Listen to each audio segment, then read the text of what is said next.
إن الحمد لله نحمده ونستعينه ونستغفره ونعوذ بالله من شرور أنفسنا ومن سيئات أعمالنا من يهده الله فلا مضل له ومن يضلل فلا هادي له وأشهد أن لا إله إلا الله وحده لا شريك له وأشهد أن محمدا عبده ورسوله أما بعد فإن خير الحديث كتاب الله وخير الهدي هدي محمد صلى الله عليه وآله وسلم وشر الأمور محدثاتها وكل محدثة بدعة وكل بدعة ضلالة وكل ضلالة في النار. أعوذ بالله السميع العليم من الشيطان الرجيم من همزه ونفخه ونفثه. بسم الله الرحمن الرحيم. رب اشرح لي صدري ويسر لي امري واحلل عقدة من لساني يفقهوا قولي. بسم الله الرحمن الرحيم. ان الله وملائكته يصلون على النبي يا ايها الذين آمنوا صلوا عليه وسلموا تسليما. اللهم صل على محمد وعلى آل محمد كما صليت على إبراهيم وعلى آل إبراهيم إنك حميد مجيد. اللهم بارك على محمد وعلى آل محمد كما باركت على إبراهيم وعلى آل إبراهيم إنك حميد مجيد. اللهم ربنا آتنا في الدنيا حسنة وفي الآخرة حسنة وقنا عذاب النار. ربنا آتنا من لدنك رحمة وهيئ لنا من أمرنا رشدا. لا إله إلا أنت سبحانك إني كنت من الظالمين. حسبنا الله ونعم الوكيل. يا حي يا قيوم برحمتك أستغيث ولا حول ولا قوة إلا بالله العلي العظيم. آمین. الحمدللہ آج 3 مارچ 2024 کو سنڈے کے دن ہماری یہ قرآن کلاس نمبر 176 کی اسٹوڈیو ریکارڈنگ ہونے جا رہی ہے. سورۃ الحجر کی چند آیات باقی ہیں، آخری رکوع آلموسٹ. انشاءاللہ اسے ہم کور کریں گے، اور اس میں 1-2 ٹاپکس ایسے ہیں جنہیں میں تھوڑا تفصیل کے ساتھ بیان کروں گا. سب سے پہلے پچھلی دفعہ جو ہم نے کنکلوژن کی تھی سیدنا لوط علی نبینا وعلیہ الصلاۃ والسلام کی قوم سے متعلق، اس میں ایک پوائنٹ مجھ سے سکپ ہو گیا، اور وہ پوائنٹ صرف ان لوگوں کی نظر سے گزرتا ہے جو دقت نظر سے قرآن حکیم کو پڑھتے ہیں. چونکہ میری خواہش ہے کہ میں قرآن حکیم کے حوالے سے کوئی بھی کنفیوژن جو پبلک میں مشہور ہے، خصوصاً انٹلیکچوئلس کے اندر، اور اس کا جواب عموماً عام بندوں کو پڑھ کے نہیں ملتا، میں اسے ایڈریس کرتا ہوں. ان میں سے ایک کنفیوژن یہ ہے کہ لوط علیہ السلام کی قوم پہ جو عذاب کا واقعہ آیا ہے وہ تفصیل کے ساتھ سورہ ہود میں ہم پڑھ چکے ہیں. سورۃ الاعراف میں بھی تھوڑا سا ذکر تھا، سورہ ہود میں بڑی تفصیل کے ساتھ آیا تھا. اسی پہ میری وہ ویڈیو بھی ریکارڈ ہے کلپ کی فارم میں، مرد کی مرد سے شادی، ہومو سیکچولیٹی، اس طرح کے الفاظ آپ لکھیں تو وہ کھل جائے گی. اس میں اس حوالے سے قوم لوط والا جو عمل کرے اس کی شرعی سزا کیا ہے قرآن و سنت کی روشنی میں نے تفصیل کے ساتھ اس کے اوپر ڈسکشن کی تھی. سورۃ الحجر میں بھی چونکہ وہ واقعہ تفصیل کے ساتھ آیا، میں نے اتنی تفصیل سے اس پہ گفتگو نہیں کی، احادیث کو سکپ کر دیا تھا. لیکن یہ سارا جو واقعہ ہے یہ سکیٹرڈ فارم میں قرآن میں موجود ہے. کچھ سورہ ہود میں آیا، اسی سے ملتا جلتا سورہ حجر میں آیا، لیکن چند ایک مسنگ چیزیں تھیں جو یہاں پہ آئیں وہ وہاں پہ نہیں ہیں. ادھر بھی ایک آدھ چیز ایسی ہے جو مس ہے، وہ سورۃ القمر میں آگے چل کے آئے گی، جو اس نظریے کو سپورٹ کرتی ہے جو تورات کے اندر آیا ہے، اور قرآن کی آیات میں اشارتاً اس کا ذکر ہے. لیکن سورہ قمر میں جب یہ لوط علیہ السلام کی قوم کا ذکر آتا ہے تو وہاں یہ ٹاپک کھل جاتا ہے کہ وہ جو فرشتے تھے وہ خوبصورت لڑکوں کی شکل میں آئے تھے، اور حضرت لوط علیہ السلام کی قوم ان کے پاس آئی، انہیں نہیں پتا تھا کہ یہ فرشتے ہیں، اور وہ اس بدکاری میں انوالو ہو چکے تھے. انہوں نے حضرت لوط علیہ السلام سے کہا کہ ان لڑکوں کو ہمارے حوالے کرو برائی کرنے کے لیے. تو لوط علیہ السلام کو بھی اس وقت تک نہیں پتا تھا کہ یہ فرشتے ہیں جو انسانی شکل میں آئے. یہ ٹروتھ ریویل ہوتا ہے سورہ ہود کے اندر. وہاں ترتیب بالکل وہ ہے جو زمانی ترتیب ہے، لیکن سورہ ہجر میں ہم نے جب پچھلی دفعہ یہ واقعہ کور کیا ہے، اس میں ترتیب اپنے ٹائم کے پوائنٹ آف ویو سے وہ والی نہیں ہے. اس میں شائبہ آ جاتا ہے. کوئی کہہ سکتا ہے کہ میں نے یہ جو دعویٰ کیا کہ حضرت لوط علیہ السلام کو نہیں پتا تھا، تو سٹارٹ میں اللہ تعالیٰ نے ذکر کیا ہے کہ ان فرشتوں نے حضرت لوط کو یہ بتایا کہ ہم عذاب لے کر آئے اور آپ نے اپنی آل کو لے کے نکل پڑنا ہے. 2 بیٹیاں آپ کی بیوی تو ہلاک کر دی جائے گی، ان پہ آئے گا عذاب. اور اس کے بعد ذکر آیا ہے کہ ان کی قوم آئی اور وہ پھر اپنی قوم سے کہہ رہے ہیں کہ دیکھو میری قوم کی بیٹیاں موجود ہیں، تم مجھ سے میرے مہمان کیوں مانگ رہے ہو، مجھے ان مہمانوں کے سامنے کیوں بے عزت کرواتے ہو. تو اس سے یہ لگتا ہے کہ جب لوط علیہ السلام کو پہلے ہی پتا تھا کہ یہ فرشتے انسانی شکل میں عذاب دینے کے لیے آئے ہیں، پھر وہ اپنی قوم کی منتیں کیوں مار رہے تھے؟ انہیں تو چاہیے تھا کہتے کہ پترو تیار ہو جاؤ، آ گئے عذاب. تو سورۃ الحجر میں وہ زمانی ترتیب اللہ تعالیٰ نے فالو نہیں کی ہے، اس کی وجہ سے کنفیوژن آ جاتی ہے. اور قرآن میں کئی جگہ ایسا ہوتا ہے کہ الفاظ آگے پیچھے ہوتے ہیں، زمانی ترتیب کو اس طرح فالو نہیں کیا گیا ہوتا. وہ آپ نے جگہ ڈھونڈنی ہوتی ہے جہاں پہ واقعی وہ پوری ترتیب ٹھیک موجود ہو. اس کی روشنی میں باقی آیات کو سمجھنا ہوتا ہے. اس کی وجہ یہ کہ قرآن انسان کی لکھی ہوئی کتاب نہیں ہے. انسان جب کتاب لکھتا ہے تو اس طرح کی چیزوں کا خیال رکھتا ہے، چیپٹرز بھی باندھتا ہے. یہ ہیں اللہ تعالیٰ کے خطبات، پلس ان کے اندر ایک ڈیوائن میوزک موجود ہے. اس کو مینٹین کرنے کے لیے بعض اوقات واقعات آگے پیچھے ہو جاتے ہیں. ایون سورۃ البقرہ میں بنی اسرائیل کی ہسٹری کے واقعات بھی آگے پیچھے ہوئے ہیں. اب جو گائے کو ذبح کرنے کا واقعہ وہ پہلے بیان ہوا ہے، اور یہ جو واقعہ ہے کہ اس گائے کا وہ حصہ جو ہے تم اس مردے کو ٹچ کرو تو وہ مردہ وقتی طور پر زندہ ہو کے بتا دے گا کہ میرا قاتل کون ہے. یہ واقعہ بعد میں ہے. حالانکہ زمانی ترتیب میں بات یوں تھی کہ یہ ڈیمانڈ پہلے کی گئی تھی کہ اس کا قاتل کون ہے. اس کے جواب میں اللہ نے کہا تھا کہ تم ایک گائے کو قربان کرو، اس کا جو گوشت ہے اس کو ٹچ کرنا، لیکن وہ ترتیب قرآن میں ویسی نہیں ہے. تو ترتیب بعض اوقات آگے پیچھے ہوتی ہے. اسی طریقے سے قصہ آدم اور ابلیس قرآن میں 7 دفعہ ہے. بلیو پرنٹ تو ایک جیسا ہے لیکن الفاظ ڈیفرنٹ ہے.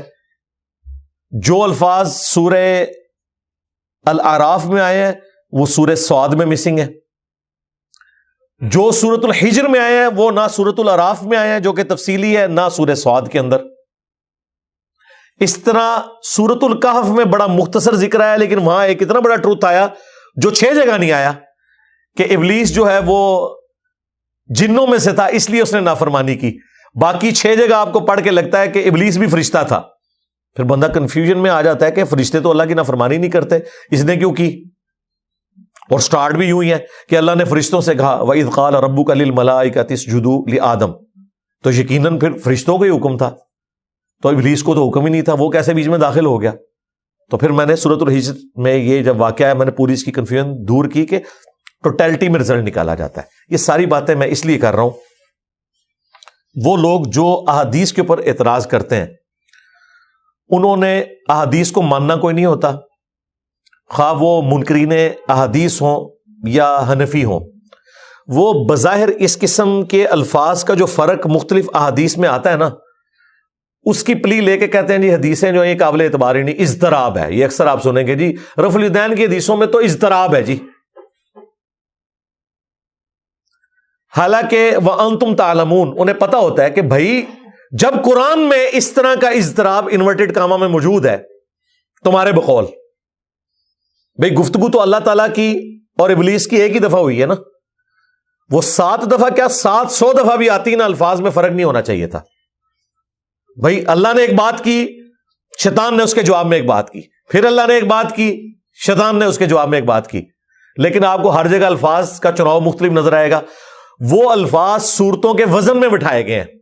جو ڈیوائن میوزک چلتا ہے اس کے لیے پھر اللہ تعالیٰ کو الفاظ بھی چینج کرنے پڑے. جب الفاظ چینج ہوئے ہیں تو یقیناً یہ وہ الفاظ کون انگلی رکھ کے کہہ سکتا ہے کہ سورۃ الاعراف والے الفاظ جو ہیں یہ ایگزیکٹ ہیں یا سورہ ہجر والے ایگزیکٹ ہیں؟ وہ آپس میں بھی میچ نہیں کرتے. پھر اس سے بڑھ کر اللہ تعالیٰ کی گفتگو تو آواز کے ساتھ ہوگی نہیں, اس کا موڈ تو ہمیں پتہ ہی نہیں. لیس کمثلہ شیء وہو السمیع البصیر. تو اس طرح کے جو کنفلکٹ آتے ہیں احادیث میں, تو سب کو جمع کر کے ایک آپٹیمل سولوشن نکالا جاتا ہے. اگر اس کی بنیاد پہ کوئی احادیث کو ریجیکٹ کرے گا پھر قرآن کے اوپر بھی یہ اعتراض بن سکتا ہے, لیکن اس اعتراض کا جواب ہم کہتے ہیں بھی سب کو ایک جگہ جمع کریں. تو میں نے جب اس کو دقت نظر سے دیکھا, میں نے پچھلی دفعہ جب سورہ ہجر کی آیات کور کر رہا تھا نا, لوط اسلام والی, تو میں نے آپ کو بلو پرنٹ واقعہ تو سنایا. جب میں نے خود اس کو کور کیا نا ترجمے کے ساتھ, اسی دوران مجھے احساس ہو گیا, میں نے کہا یار یہ تو میں ان کو بتا رہا ہوں کہ ان کو تو پتہ ہی نہیں تھا کہ یہ فرشتے عذاب لے کے آئے ہیں. اسی لیے تو سورہ ہود میں آتا ہے کہ کاش میرے پاس کوئی مضبوط قلعہ ہوتا, میں اپنے مہمانوں کی حفاظت تو ان ظالموں سے کر لیتا. بھائی اگر حضرت لوط علیہ السلام کو یہ پتا ہوتا ہے یہ فرشتے ہیں, تو انہوں نے کیوں یہ کہنا تھا کاش میں ان کی حفاظت کرتا؟ وہ تو حضرت لوط علیہ السلام کو بچانے آئے ہوئے تھے. تو میں خود کنفیوز ہو گیا کہ یار یہ کیا ہے. پھر میں نے دقت نظر سے جب دیکھا تو وہاں اصل جو ترتیب ہے نا وہ سورہ ہود میں ہے. سورہ ہجر میں وہ زمانی ترتیب کے مطابق نہیں ہے آیات. جو واقعہ بعد میں ہوا وہ پہلے ہے. بعد میں کیا واقعہ ہوا کہ فرشتوں نے بتا دیا کہ ہم عذاب لے کے آئے. لیکن سورہ ہجر میں جب یہ واقعہ بیان ہوا ہے تو پہلے آیا کہ فرشتوں نے کہا ہم عذاب لے کے آئے ہیں, آپ اپنی بیوی بچوں کو لے کے نکلیں, لیکن آپ کی بیوی پکڑی جائے گی, بچیاں آپ کی بچ جائیں گی. اور اس کے بعد ہے کہ وہ آگے حضرت لوط علیہ السلام کے پاس, انہوں نے کہا حوالے کرو. پھر لوط علیہ السلام وہی کہہ رہے ہیں کہ میری عزت رکھو, یہ میرے مہمان ہیں. پھر بندہ کہتا ہے یار ان کی جان بخشی کی بھیک کیوں مانگی جا رہی ہے اپنی قوم سے, کیوں درخواست کی جا رہی ہے جبکہ ان کو پتہ نہیں تھا. سورہ ہود میں ترتیب درست ہے, یہاں پہ ترتیب ویسے نہیں ہے زمانی اعتبار سے, وہ اصل ہے, یہاں پہ صرف واقعے کے طور پر بیان ہوا ہے. اور سورہ القمر میں آیا کہ انہوں نے حضرت لوط علیہ السلام کے مہمانوں کو بہلانے پھسلانے کی کوشش کی کہ کس طریقے سے وہ لڑکے ہمارے ہتھے چڑھ جائیں. وہ وہاں پہ موجود ہے. یہ ساری جگہوں کو آپ جمع کریں گے پھر آپ کے سامنے ایک پوری پکچر آ جائے گی کہ اچھا یہ مسنگ لنک تھے, یوں ہے. قرآن کا مقصد عام سٹائل میں گفتگو کرنا نہیں ہے, چونکہ قرآن کی جو آیات ہیں اور جو صورتیں ہیں یہ اللہ تعالیٰ کے خطبات ہیں, اور خطبات میں بات کرتے ہوئے آگے پیچھے بات ہو جاتی ہے. اس میں زمانی ترتیب کا خیال رکھنا ضروری نہیں ہے. اگر ہر دفعہ زمانی ترتیب کا خیال رکھا جائے تو پھر تو جو انبیاء کے اپنے زمانے ہیں ان کا بھی پھر ہم اعتبار کریں گے. پھر کسی صورت میں حضرت ابراہیم علیہ السلام کا ذکر اگر پہلے آیا ہے اور نوح علیہ السلام کا بعد میں آیا ہے تو ٹیکنیکلی تو نوح علیہ السلام کا ذکر پہلے ہونا چاہیے, ابراہیم علیہ السلام کا بعد میں ہونا چاہیے. لیکن چونکہ صورتیں اللہ کے خطبات ہیں, خطبے میں تقریر میں یہ چیز ضروری نہیں ہوتی کہ آپ ترتیب کو قائم رکھیں. تقریر میں یہ چیز ضروری ہوتی ہے کہ آپ کا ٹاپک کیا ہے, اس کو آپ نے ایڈریس کرنا ہے. باتیں آگے پیچھے ہو سکتی ہیں, مثالیں آگے پیچھے ہو سکتی ہیں, کچھ مسنگ لنک بھی ہو سکتے ہیں جو دوسری جگہوں پہ بیان ہوئے ہوں. ان ساری چیزوں کو جمع کر کے پکچر سامنے آتی ہے. احادیث میں بھی یہی ہوتا ہے کہ صحابہ کرام اگر 10 ہیں, انہوں نے نبی علیہ السلام سے کوئی بات سنی, ایک بندے نے 20% یاد رکھا, ایک نے 80% یاد رکھا, ایک نے 90% یاد رکھا. اور بعض اوقات ایسا ہوتا ہے کہ 90% جس نے یاد رکھا ہوا ہے نا وہ 10% ایسا بھولا ہوتا ہے جو 20% والے نے بیان کر دیا ہوتا ہے. بندہ کہتا ہے یار دیکھو یہ ایک مین جملہ تھا اتنی لمبی حدیث میں, وہ صحابی یہ بات بھول گیا, دوسرے نے چھوٹی سی حدیث بیان کیا اور اس نے وہ پوائنٹ بتا دیا اس میں. بس اللہ تعالیٰ نے حفاظت کرنی ہے نا. تو اس طریقے سے جو قرآن پاک کی آیات ہیں ان کو جمع کر کے ایک آپٹیمل سولوشن نکالا جاتا ہے. احادیث کو بھی ایک جگہ جمع کر کے ایک آپٹیمل سولوشن نکالا جاتا ہے. اگر یہ قرآن کا عیب نہیں ہے تو وہ احادیث کا عیب نہیں ہے. یہ ذہن میں رکھیے گا, یہ پاسبل نہیں ہوتا. یہ ویڈیوز ہم کیوں بناتے ہیں؟ آپ مجھ سے انہی آیات کا درس 10 دفعہ دلوائیں گے, میں 10 دفعہ الفاظ کا چناؤ ڈفرنٹ کروں گا, مفہوم میں ایک ہی بیان کر رہا ہوں گا. ایک نیچرل چیز ہے. اس طرح صحابہ کرام انسان تھے, انہوں نے چیزیں سنی, اس کے مطابق ان کو آگے بیان کیا. بعض اوقات بتانے میں ان سے چیزیں اوور لک ہوئیں، بلکہ یہاں تک بھی ہوا ہے، بخاری مسلم میں آتا ہے کہ انس بن مالک جب بوڑھے ہو گئے تو جو انہوں نے خود اپنی حدیثیں بیان کی ہوئی تھی نا، ان میں سے کئی چیزیں خود بھول چکے تھے. کچھ تابعین جب ان کو ملنے کے لیے گئے اور واپسی پہ آ کے حسن بصری کو انہوں نے بتایا کہ ہم نے انس بن مالک سے حدیث شفاعت سنی ہے، تو انہوں نے یوں بیان کی. تو انہوں نے پوچھا بس اتنی بیان کی؟ انہوں نے کہا اتنی بیان کی. انہوں نے کہا کہ جب وہ جوان تھے نا تو انہوں نے مجھ سے یہ حدیث بیان کی ہوئی ہے، اس میں تو یہ الفاظ بھی ہیں اور اس کے بعد بھی ہے. پتہ نہیں وہ بھول گئے ہیں یا جان بوجھ کے انہوں نے وہ حصہ سکپ کر دیا جو آخر والا حصہ تھا. اب یہ کون کہہ رہا ہے؟ حسن بصری. حسن بصری یہ ان تابعین میں سے ہیں جن سے صحابہ نے حدیثیں روایت کی ہوئی ہیں. خود تابعی ہیں، صحابہ نے ان سے حدیثیں روایت کی ہیں، کیونکہ انہوں نے کسی سینئر صحابی سے کوئی حدیث سنی ہے اور کوئی جونیئر صحابی تھا جس کے علم میں وہ حدیث نہیں تھی، تو وہ حسن بصری سے بیان کرتا ہے کہ میں نے حسن بصری سے سنا اور انہوں نے بتایا کہ مجھے حضرت انس بن مالک نے بتایا یا مجھے حضرت ابو ہریرہ نے بتایا. یہ بہت بڑی آنر کی بات ہے. تو صحابہ بھی صحابہ سے روایت کر دیتے ہیں.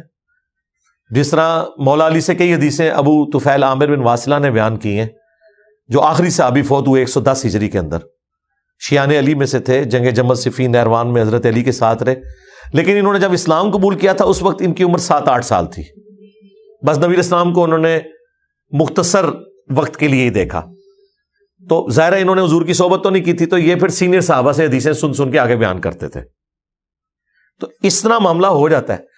تو یہ قرآن پاک میں بھی جو اس طرح کے واقعات ہیں انہیں تختہ مشق بالکل نہیں بنانا چاہیے، اور قرآن کے اسٹوڈنٹ کو یہ بات پتہ ہونی چاہیے کہ اس طرح کے جو پرابلمس آتے ہیں بظاہر جو ٹیکنیکل پرابلمس ہیں، لٹریچر کی بک کے اندر ایسا ہو سکتا ہے. قرآن کا جو سٹائل ہے وہ ایسا ہے کہ اس میں الفاظ کے چناؤ کا بھی پھر مختلف جگہوں پر واقعات مختلف انداز میں بیان ہوئے ہوتے ہیں، اور بعض اوقات لوگ اسی طرح کی کنفیوژن کو اٹھاتے ہیں اور پھر کہتے ہیں جی قرآن تو سورہ النساء کی آیت نمبر 82 میں کہہ رہا ہے کہ اگر قرآن اللہ کے سوا کسی اور ہستی کی طرف سے ہوتا تو تم اس میں اختلاف کثیر پاتے. تو اختلاف کثیر تو ہے، اور وہ اختلاف کثیر ان کی نظر میں ہوتا ہے بھائی کسی اہل علم سے پوچھو، وہ ایک ایک چیز کو ریزالو کریں گے کہ یہ بات یوں نہیں تھی، یوں ہوئی، تم نے یہ چیز چھوڑ دی ہے اس کی وجہ سے یوں ہوا. کیونکہ لٹریچر کی کتاب ہے، لٹریچر کی کتاب ظاہر ہے میتھمیٹکس کی طرح نہیں ہوگی. دنیا میں میتھمیٹکس ایک ایسی چیز ہے جو پرفیکشن کے ساتھ ہے، جو پرفیکشن آپ چاہتے ہیں کہ 2 کی جگہ ہمیشہ 2 ہی آئے گا، 3 نہیں لے سکتا. لیکن لٹریچر میں ایسا نہیں ہوتا. لٹریچر میں جب آپ ایک واقعہ بیان کرتے ہیں اس کو 10 مختلف انداز میں جب بیان کیا جاتا ہے ایک ہی واقعے کو، تو الفاظ بدل جاتے ہیں. 2 کی جگہ 3 بھی آ سکتا ہے، 3 کی جگہ 4 بھی آ سکتا ہے. یہ سمجھانے کے لیے بات کر رہا ہوں. لہذا قرآن نہ تو سائنس کی کتاب ہے، نہ یہ میتھمیٹکس کی بک ہے، نہ یہ فزکس کی بک ہے. اگرچہ یہ ان چیزوں کو بیان کرتی ہے، لیکن سٹائل اس کا کیا ہے؟ لٹریچر کا. لٹریچر کا پھر سٹائل اسی طریقے سے ہوتا ہے کہ اس کو، اور پھر لٹریچر میں بھی کون سی فارم؟ خطبے کی فارم، تقریر کا سٹائل، سٹارٹ جاندار، بیچ میں مثالیں اور ٹاپک اس طریقے سے. یہ نہیں ہے کہ سورہ بقرہ کا نام اگر بقرہ گائے ہے تو اس میں صرف گائے کا ذکر ہے، نہیں، تھوڑا سا ایک واقعہ آیا ہے، باقی اتنی بڑی سورہ بقرہ ہے، وہ صرف اس کے ٹائٹل کے طور پہ. سورۃ العنکبوت مکڑی، یہ نہیں ہے کہ اس میں کوئی مکڑی کے فضائل بیان ہوئے ہیں. کفار کے ایمان کو مکڑی سے تشبیہ دی گئی ہے، ورنہ پورے کا پورا ٹاپک اس کا توحید ہے. اہل ایمان کو جو تکلیفیں اٹھانی پڑتی ہیں اللہ کی راہ میں اس کا ذکر موجود ہے، لیکن اس کو ایک ڈومیننٹ نام دے دیا. اچھا، یہ اللہ تعالیٰ سے چیز میں نے بھی سیکھی ہے. آپ دیکھیں ہماری ویڈیوز میں جب ہم اپنی پوڈ کاسٹ اپلوڈ کرتے ہیں تو پوڈ کاسٹ کا تو ہر دفعہ ٹائٹل پوڈ کاسٹ ہونا چاہیے. آپ دیکھیں ہماری ہر پوڈ کاسٹ کا ٹائٹل ڈیفرنٹ ہوتا ہے، اور اس میں جو سب سے ڈومیننٹ چیز میں نے ڈسکس کی ہوتی ہے نا، وہ ہم نے اردو میں اوپر لکھی ہوتی ہے. حالانکہ وہ اس 1.5 گھنٹے میں صرف 15 منٹ یا 10 منٹ ڈسکس ہوئی ہوتی ہے، باقی سوا گھنٹہ کچھ اور ڈسکس ہوا ہوتا ہے، لیکن ٹائٹل میں وہ چیز ہوتی ہے. یہ قرآن سے میں نے لرن کیا ہے کہ جو ڈومیننٹ چیز ہے نا اس کو آپ اس کے ٹاپک پہ ڈال دیں. سورہ بقرہ میں جو بقرہ کا جو واقعہ تھا وہ ڈومیننٹ تھا کہ انبیاء اکرام کے ساتھ بال کی کھال اتارنے والا معاملہ کرنا، اس کا کیا نقصان ہوتا ہے کہ قومیں پھر برباد ہوتی ہیں، ان سے ہدایت اٹھ جاتی ہے. باقی تو اس میں بنی اسرائیل کے واقعات کتنے آئے ہیں، شرعی احکامات، نکاح کے، طلاق کے، سب کچھ بیان ہوا ہے، لیکن نام ہے سورہ البقرہ۔ سورہ آل عمران، آل عمران کا تو تھوڑا سا ذکر ہے، اس میں تو میجورٹی ذکر حضرت عیسیٰ علیہ السلام کا ہے، ٹھیک ہے وہ ان کی اولاد میں سے ہے، لیکن اس کا نام اگر ہم دیکھیں نا آج کے ماڈرن دور میں تو جیزس کرائسٹ ہونا چاہیے تھا اس سورت کا نام، لیکن اللہ تعالیٰ نے اس ایک چیز کو ڈومینیٹ کر دیا۔ سورہ مریم، لگتا ہے کہ حضرت مریم کے گرد ہی گھومتی ہوگی، نہیں، حضرت مریم کا تھوڑا سا ذکر ہے، باقی ابراہیم علیہ السلام کا، باقی پیغمبروں کا ذکر ہے۔ سورہ محمد، عام بندے سے پوچھے سورہ محمد تو وہ کہے گا جی اس میں تو ذکر ہوگا نبی علیہ السلام کی زلفوں کا رنگ کیا تھا، آپ کی آنکھیں، عام بندے تو یہی سمجھتے ہیں، حالانکہ سورہ محمد کا کوئی لینا دینا ہی نہیں نبی علیہ السلام کی بایوگرافی کے ساتھ۔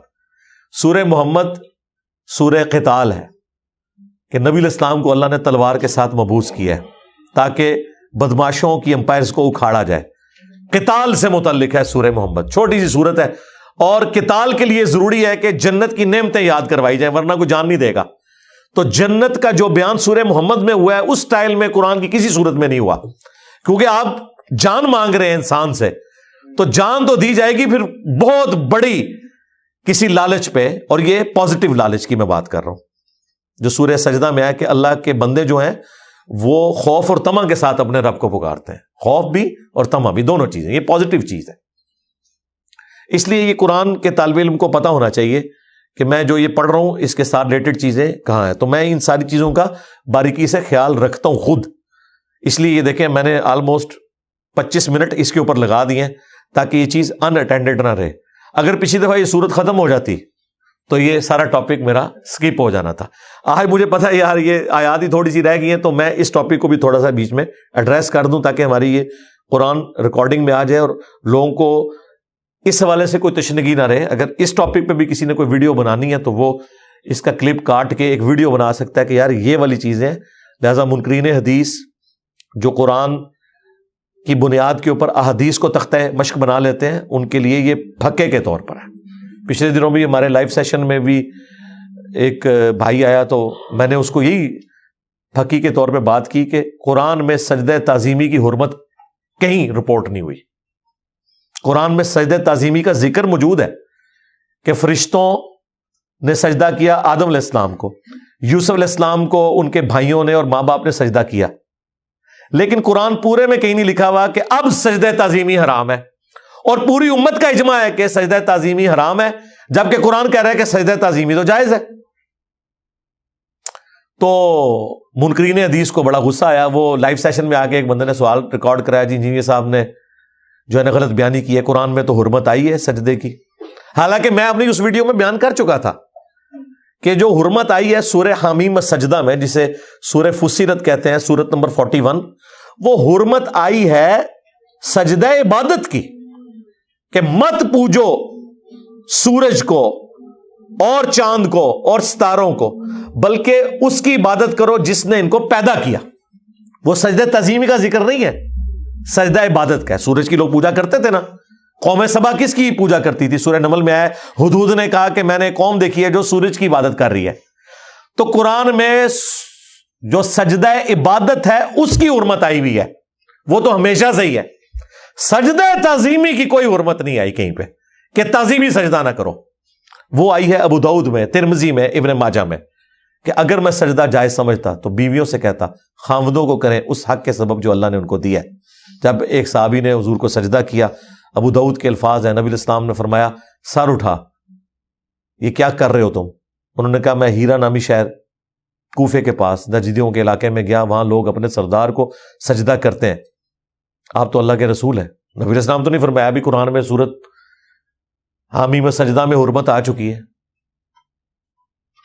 صحابہ سے زیادہ کون قرآن جانتا تھا؟ آپ نے فرمایا جب میں فوت ہو جاؤں گا تم میری قبر سے گزرو گے، کیا قبر پہ سجدہ کرو گے؟ انہوں نے کہا نہیں یا رسول اللہ۔ فرمایا مجھے بھی سجدہ نہ کرو، اگر میں سجدہ تعظیمی جائز سمجھتا تو بیویوں سے کہتا کہ خاوندوں کو کرے۔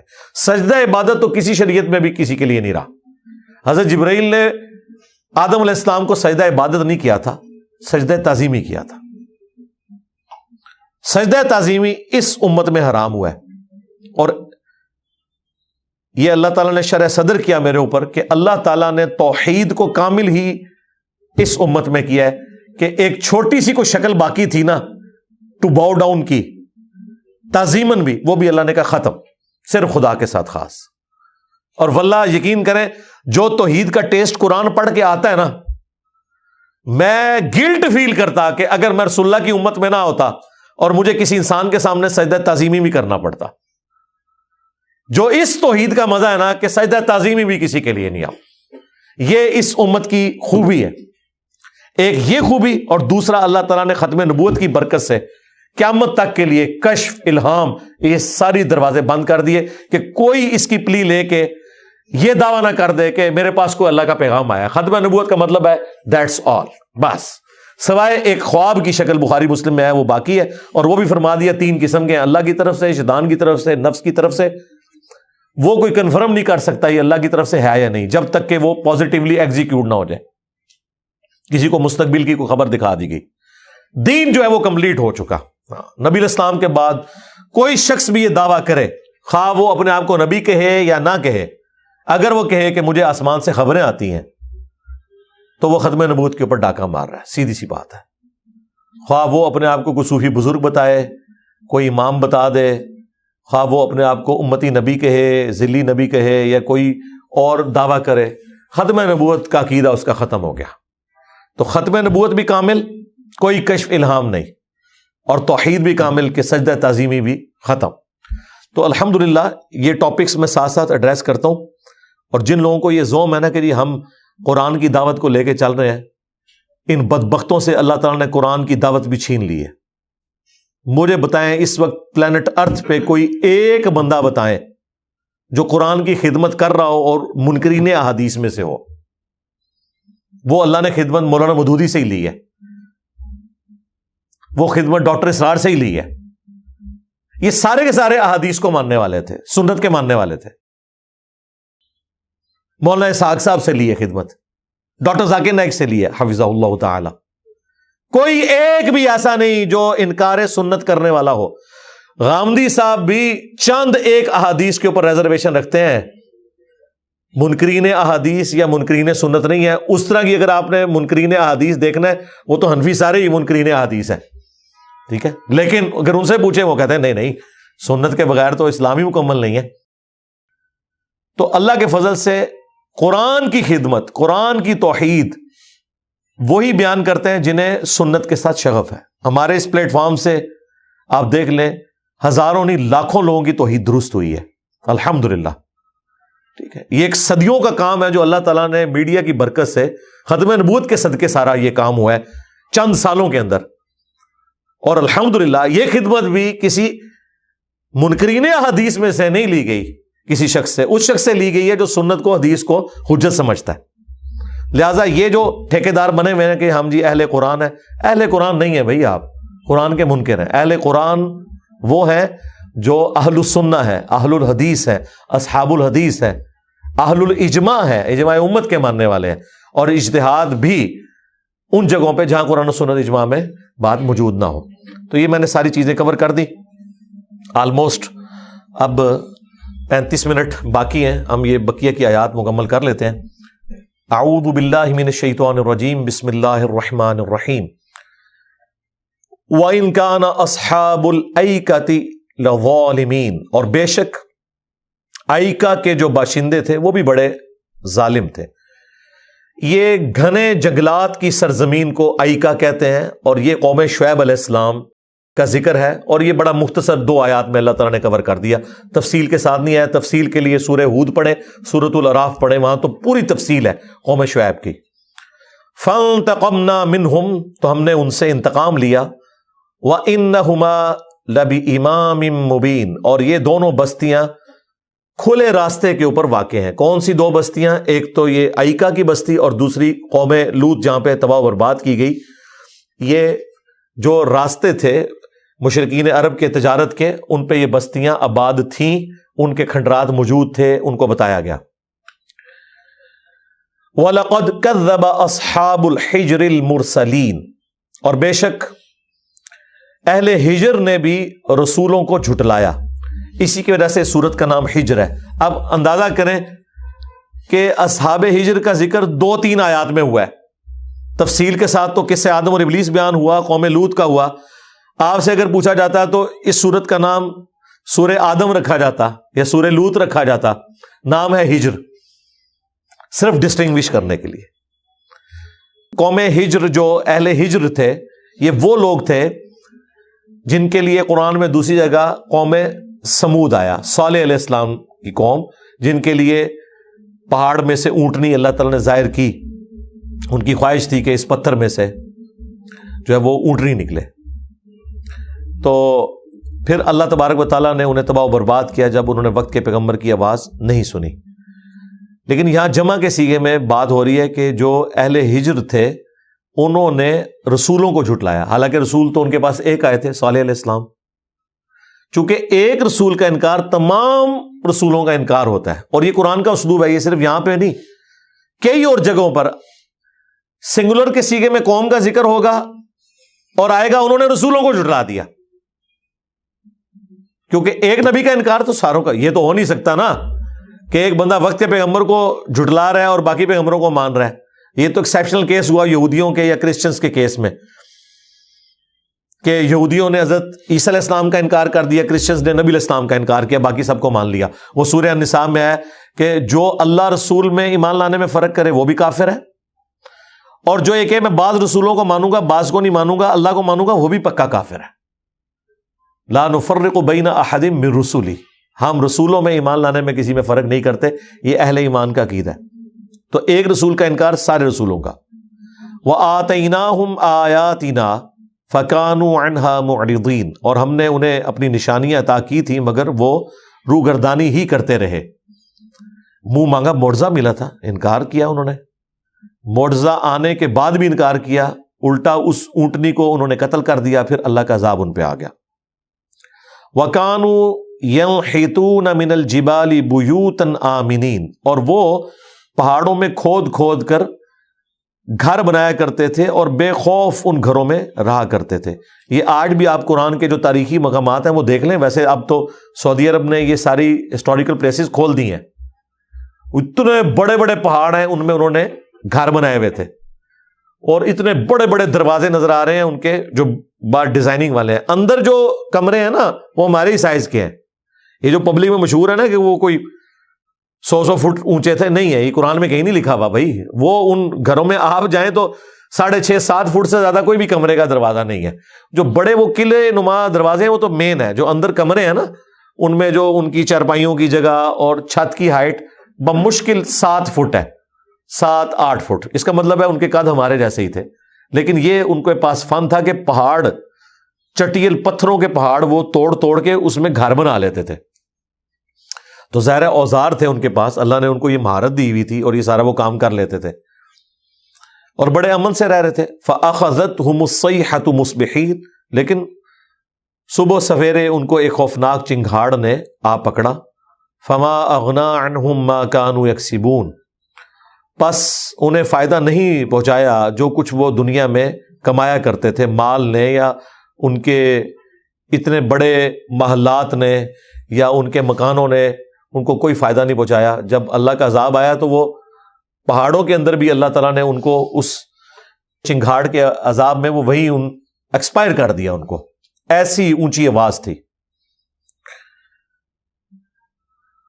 یہ جو قوم سمود کی بستی ہے صالح علیہ السلام کی، غزوہ تبوک سے واپسی پہ بخاری مسلم میں آتا ہے نبی علیہ السلام یہاں سے گزرے، اور نبی علیہ السلام کے خوف خدا کا آپ اندازہ کریں. آپ صلی اللہ علیہ وآلہ وسلم جب ادھر سے گزر رہے تھے تو آپ نے اپنی چادر اپنے منہ پہ لپیٹ لی اور اپنی سواری تیز کر لی اور صحابہ کو کہا کہ یہاں پہ عذاب آیا تھا، یہاں سے جلدی سے گزر جاؤ. حالانکہ عذاب بہت پہلے آیا ہوا تھا. یعنی وہ اللہ تعالی کی عذاب کی یاد دلانے والی جگہ ہے، وہاں پہ سٹے بھی نہ کیا جائے. اس کو وائس ورثہ کر لیں کہ پھر اللہ تعالیٰ کی جو نیک بندوں کی جگہ ہے نا وہ اللہ کے رحمت کے مقامات ہیں. جس طرح اللہ تعالیٰ کی جو عذاب کی جگہ ہیں وہ قیامت تک کے لیے ان جگہوں سے آپ نے فوراً گزرنا ہے. بلکہ ایون حج میں نبی علیہ السلام نے جہاں وہ ابرا کا لشکر تباہ ہوا تھا وہ عرفات سے مزدلفہ آتے ہوئے راستے میں وہ جگہ آتی ہے، نبی السلام وہاں بھی تیزی سے گزرے تھے. ابھی پیدل راستہ بھی جو انہوں نے بنایا ہوا ہے نا، وہاں لکھا ہوا ہے کہ یہ جو وادی ہے ادھر سے آپ نے جلدی سے گزرنا ہے. نبی السلام وہاں سے گزرے تھے کہ یہاں پہ ابرا کا لشکر تباہ ہوا تھا. وہ کب تباہ ہوا تھا؟ جس سال نبی السلام پیدا ہوئے تھے. اور نبی السلام اسی راستے سے آپ سمجھ لیں آلموسٹ کوئی 60 سال کے بعد گزر رہے ہیں، اور جلدی سے، کہ یہاں پہ اللہ کا عذاب آیا تھا. لے جی، یہاں پہ یہ انبیاء کرام کے واقعات تو مکمل ہوئے. اب یہ سورت کنکلوڈ ہو رہی ہے، چند آیات باقی ہیں. وما خلقنا السماوات والارض وما بینہما الا بالحق، اور ہم نے آسمانوں کو اور زمین کو نہیں پیدا کیا مگر با مقصد، پرپز فل. اور مقصد کیا ہے؟ مقصد یہ ہے کہ انسان کے لیے سب کچھ بنایا گیا، انسان کو اللہ نے اپنے لیے بنایا، سیدھی سی بات ہے. اور اس کا ڈراپ سین یہ ہے وَإِنَّ السَّاعَةَ لَآتِيَةٌ، اور بے شک قیامت ضرور آ کر رہے گی. فَاصْفَحِ الصَّفْحَ الْجَمِيلَ، تو اے نبی علیہ السلام آپ اپنے مخالفین سے درگزر کی روش اختیار کریں.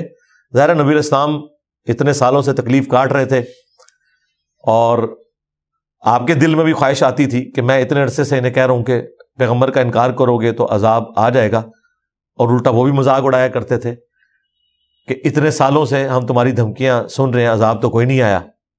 اب عذاب تو آنا تھا جا کے 15 سال بعد، 13 سال مکے کے اور 2 سال مدینے کے. 2 ہجری میں عذاب کی پہلی قسط آئی ہے غزوہ بدر کی شکل میں. تو 15 سال، اس میں بھی 2/3 قرآن مکی ہے جس میں دھمکی ہیں. تو ظاہر 15 سال ایک بندہ دھمکی سنتے رہے تو وہ کہے گا یار یہ تو 15 سال سے کر رہے، ہوا تو کچھ بھی نہیں ہمارے ساتھ. ایک نیچرل چیز ہے.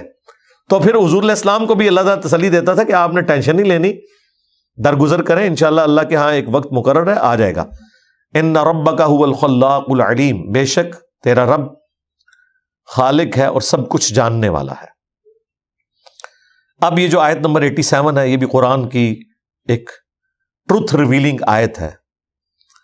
وَلَقَدْ آتَيْنَاكَ سَبْعًا مِّنَ الْمَثَانِي، اور بے شک اے محبوب صلی اللہ علیہ وآلہ وسلم ہم نے تمہیں 7 آیات ایسی دی ہیں جو بار بار دہرائی جاتی ہیں. وَالْقُرْآنَ الْعَظِيمِ، اور عظیم قرآن بھی دیا ہے. اندازہ کریں کہ یہ 7 آیات ایسی اللہ تعالیٰ کے حضور اہمیت رکھتی ہیں کہ انہیں قرآن سے ہٹا کے اللہ نے ذکر کیا ہے کہ 7 آیات بار بار پڑھی جانے والی، حالانکہ وہ آیت قرآن کا حصہ تھی، اور عظیم قرآن دیا. یعنی اللہ تعالیٰ نے اسے ڈسٹنگوش کر دیا. جیسے ایاک نعبد و ایاک نستعین میں ایاک نستعین کو ڈسٹنگوش کیا ہے، حالانکہ ایاک نستعین ایاک نعبد میں داخل ہے. عبادت میں کیا دعا نہیں آتی ہے؟ آتی ہے. الدعاء هو العبادہ، جامعہ ترمذی کی حدیث ہے، دعا ہی عبادت ہے. لیکن اس کو اللہ تعالیٰ مینشن اس لیے کیا تاکہ امپورٹنس پتہ چلے. سارا شرک وہی دعا میں ہے. عبادت کی جو واضح فارم ہے ان میں تو شرک مسلمانوں میں تو ایٹ لیسٹ نہیں ہے. کوئی اس اعتبار سے اللہ کی ذات میں شریک ٹھہرا دے، جہالت کی وجہ سے کر دے علیحدہ بات ہے، عموماً تو کوئی نہیں کرتا. لیکن جو استعانت ہے، غیر اللہ سے مدد مانگنا، اس میں تو بڑے بڑے موحدین پھنسے ہوئے ہیں جو اپنے زوم میں اپنے آپ کو موحد سمجھتے ہیں، توحید کانفرنس کرتے ہیں، اور یہ شرک کی ساری شکلیں وہ ثابت کرتے ہیں کہ یہ توحید کے منافی نہیں ہے.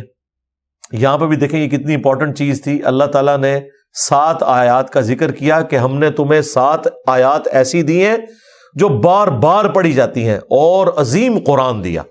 یعنی قرآن خود عظیم ہے، اس میں بھی وہ 7 آیات سب سے زیادہ عظیم ہے. وہ 7 آیات کون سی ہے؟ سورۃ الفاتحہ کی.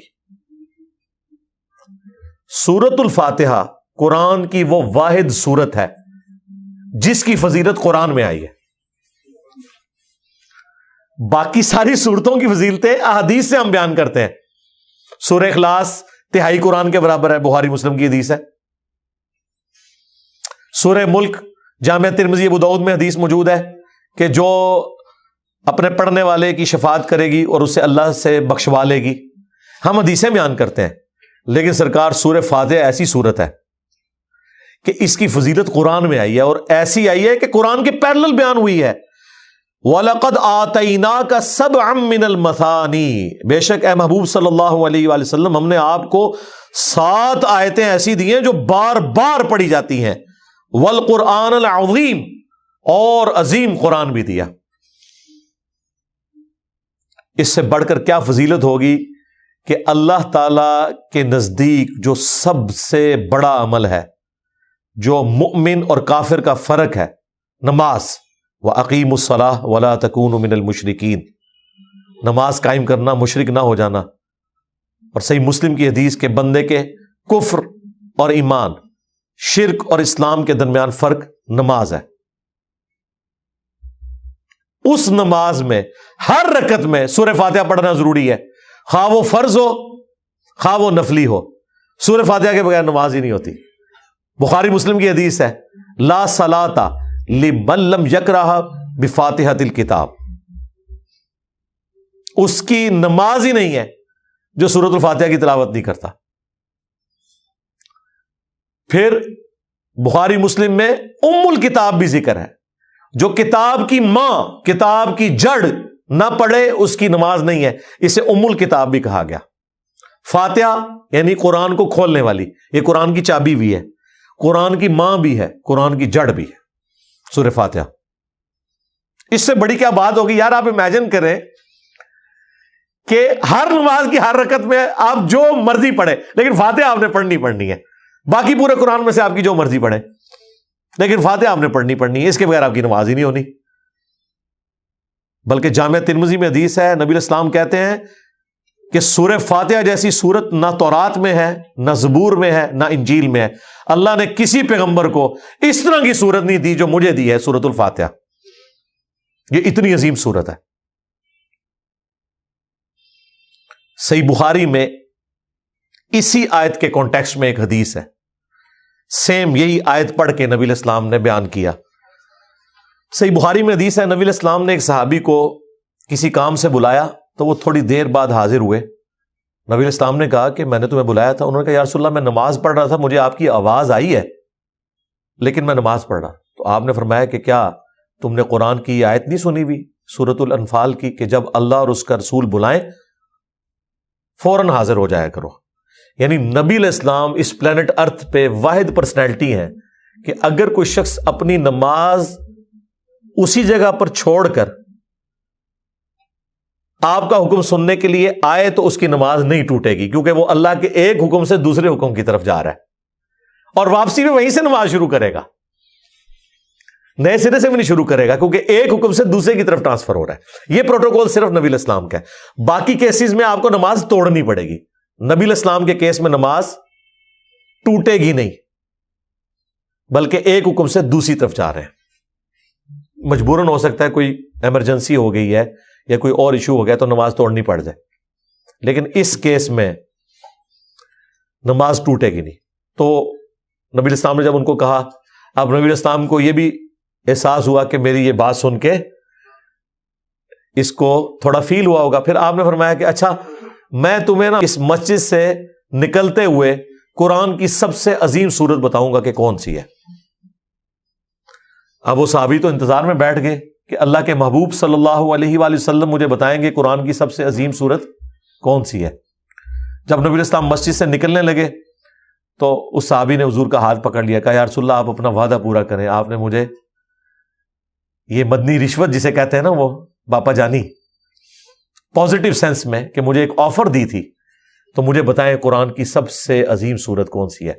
تو آپ نے فرمایا وہ ہے الحمدللہ رب العالمین، اور پھر آپ نے پڑھا کہ یہ ہے سبع من المثانی، یہ ہیں وہ 7 آیات جو بار بار دہرائی جاتی ہیں جو اللہ تعالیٰ نے مجھے عطا کی ہیں۔ الحمدللہ رب العالمین، سورۃ الفاتحہ۔ اچھا اس حدیث سے یہ بھی پتہ چل گیا کہ بسم اللہ سورہ فاتحہ کا حصہ نہیں ہے، بسم اللہ کے بغیر 7 آیات پوری ہوتی ہے، ورنہ نبی علیہ السلام کہتے بسم اللہ الرحمن الرحیم الحمدللہ رب العالمین، نیچرل تھا۔ یہ حدیث بھی ثبوت ہے، لہذا امام حنیفہ کا موقف درست ہے کہ بسم اللہ قرآن کا تو حصہ ہے فاتحہ سے پہلے، اور قرآن کے اندر آیت بھی ہے سورہ نمل کی آیت نمبر 30، انہو من سلیمان و انہو بسم اللہ الرحمن الرحیم. لیکن سورتوں سے پہلے جو بسم اللہ آئی ہوئی ہے نا، انکلوڈنگ سورہ فاتحہ، وہ سورہ فاتحہ کا حصہ نہیں ہے، لیکن سنت ضرور ہے کہ آپ نے سورہ فاتحہ ہو یا کوئی بھی سورت جب سٹارٹ کریں گے بسم اللہ ضرور پڑھیں گے. قرآن کا حصہ بھی ہے لیکن سورت کا حصہ نہیں ہے. یہ حدیث ان کو سپورٹیو ہے. ایک اور حدیث صحیح مسلم حدیث ہے، عبداللہ ابن عمر کہتے ہیں کہ رسول اللہ صلی اللہ علیہ وآلہ وسلم اور حضرت ابو بکر اور حضرت عمر اپنی نماز کی قرات کا آغاز الحمدللہ رب العالمین سے کرتے تھے. اس میں بسم اللہ کا ذکر نہیں ہے، یعنی بسم اللہ آپ نے پڑھنی ہے آہستہ اور سورہ فاتحہ کو بلند آواز سے پڑھنا ہے. لہذا الحمدللہ رب العالمین سے ہی سورہ فاتحہ شروع ہوتی ہے. امام شافعی بسم اللہ کو قرآن کا حصہ مانتے ہیں سورہ فاتحہ کے آیت کے طور پر. اہل تشیع بھی بسم اللہ کو قرآن کا حصہ مانتے ہیں سورہ فاتحہ کی آیت کے طور پر. ہمارے نزدیک امام حنیفہ کا موقف درست ہے، اور اس وجہ سے نہیں کہ امام حنیفہ نے کہا ہے.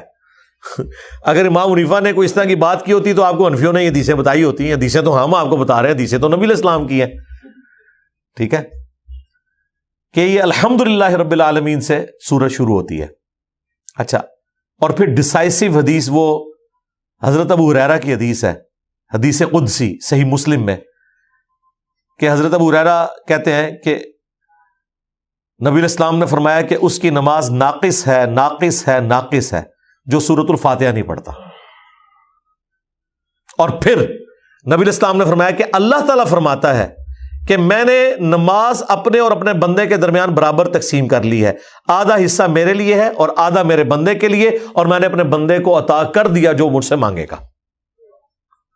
پھر نبی علیہ السلام نے فرمایا کہ اللہ تعالیٰ فرماتا ہے کہ جب میرا بندہ کہتا ہے الحمدللہ رب العالمین تو میں کہتا ہوں میرے بندے نے میری حمد کی. جب وہ کہتا ہے الرحمن الرحیم تو میں کہتا ہوں میرے بندے نے میری ثنا کی. جب وہ کہتا ہے مالک یوم الدین تو میں کہتا ہوں میرے بندے نے میری بزرگی کا اعتراف کر لیا کہ میں ہی قیامت کے دن کا مالک ہوں. اور جب وہ کہتا ہے ایاک نعبد و ایاک نستعین تو یہ میرے اور میرے بندے کے درمیان کامن ہے، بس میرے بندے نے جو مانگا میں نے اسے دے دیا. اور جب وہ کہتا ہے اہدنا الصراط المستقیم صراط الذین انعمت علیہم غیر المغضوب علیہم ولا الضالین آمین تو میرے بندے نے جو مجھ سے مانگا میں نے اسے عطا کر دیا. اب یہ بڑا اچھا موقع تھا. اب اس میں تو میتھمیٹیکل ڈویژن ہو رہی ہے کہ سورہ فاتحہ کو پوری نماز کہا نبی علیہ السلام نے، اور اللہ سے روایت کیا حدیث قدسی، اور ساتھ کہا کہ آدھی میری اور آدھے میرے بندے کے لیے. اور پھر اس کی ڈویژن نبی علیہ السلام نے اللہ تعالیٰ کے ریفرنس سے بیان کی کہ اللہ تعالیٰ کہتا ہے جب میرا بندہ کہتا ہے الحمدللہ رب العالمین. تو یہ بڑا اچھا موقع تھا.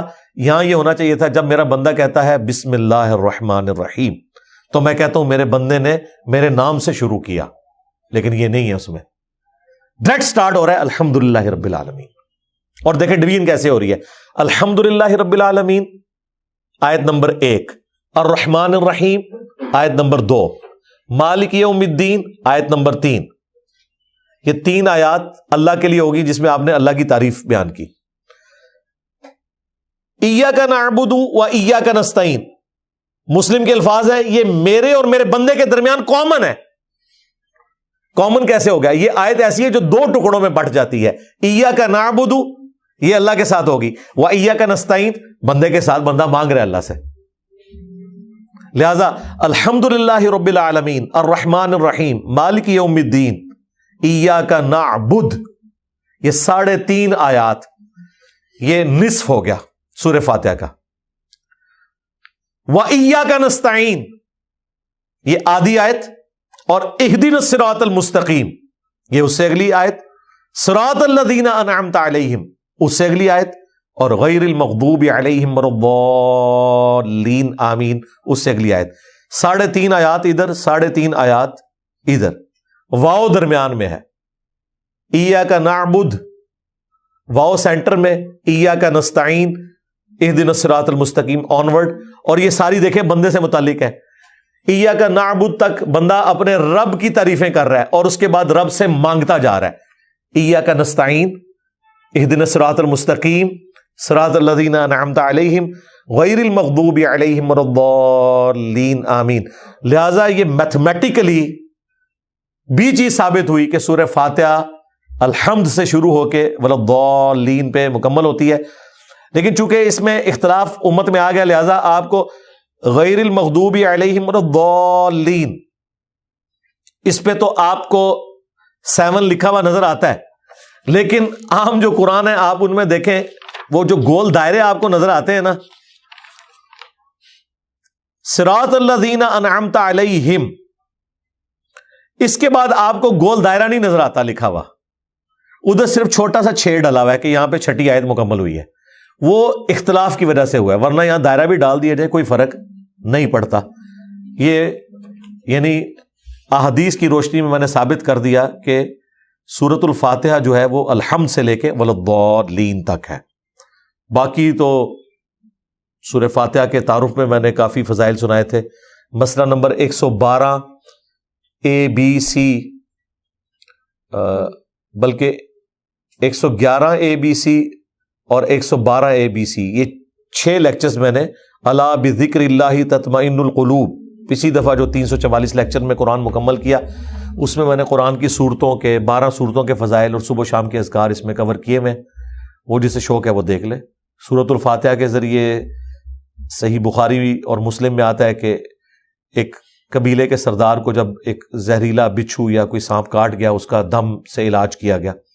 تو سورۃ الفاتحہ شفا بھی دینے والی ہے اور سب سے بڑھ کر ہمارے عقیدے کی بنیاد ہے یہ، اور ہر نماز کا ایک لازمی جزو ہے یہ.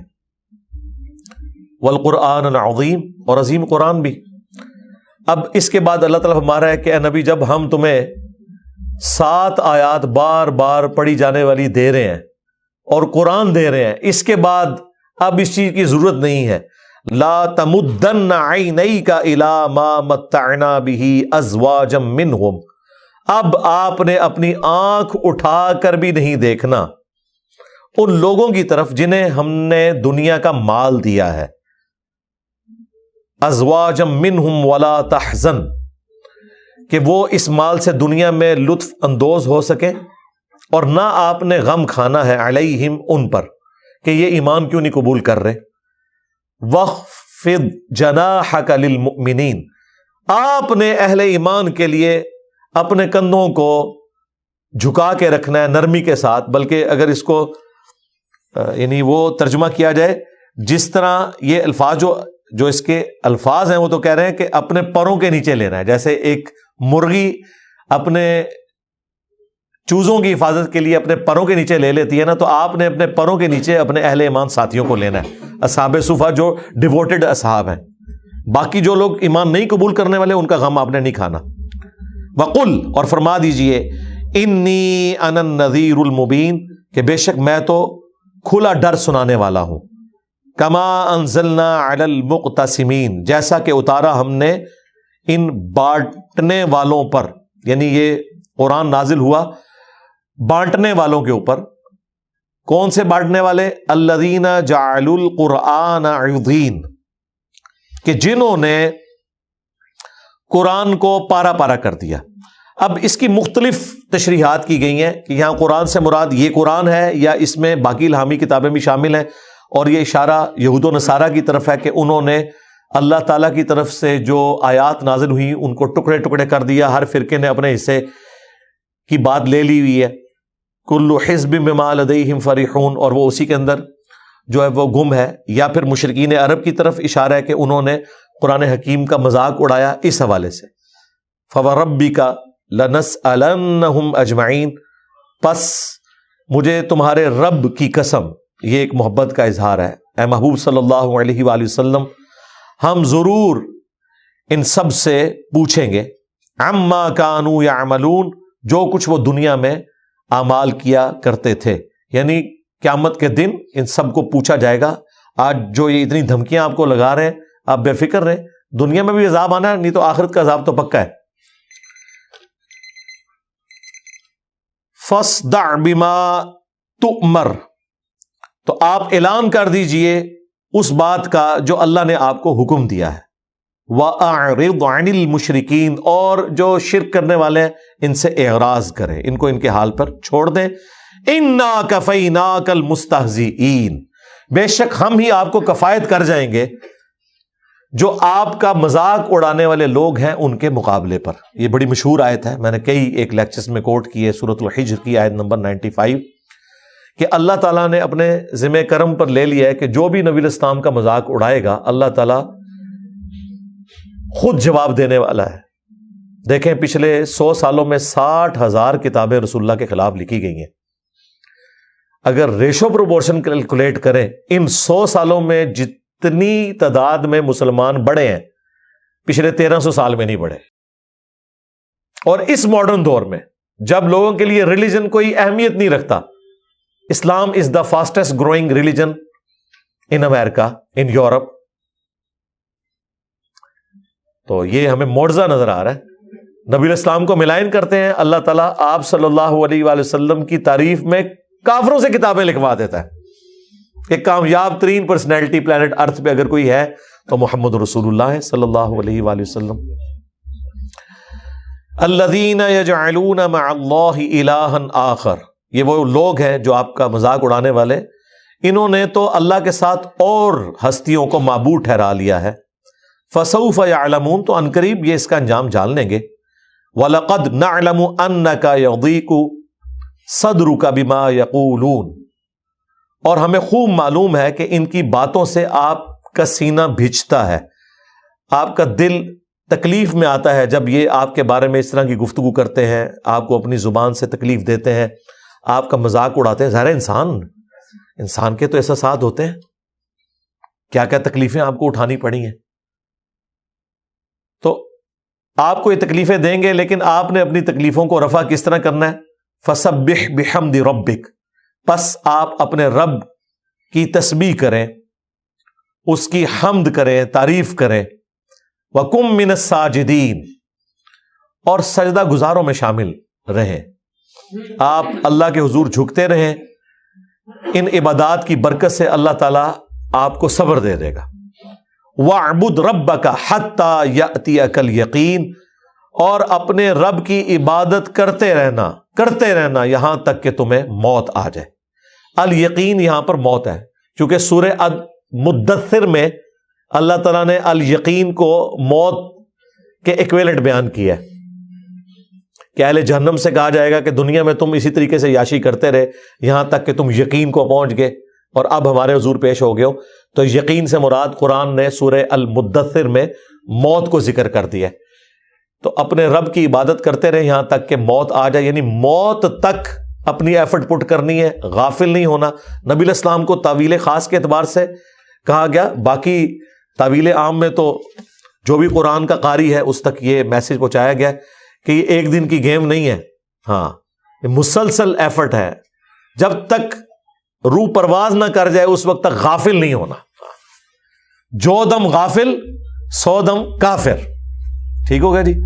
سبحانک اللہم و بحمدک، اشہد ان لا الہ الا انت، استغفرک و اتوب الیک، وما علینا الا البلاغ المبین. جزاکم اللہ خیرا.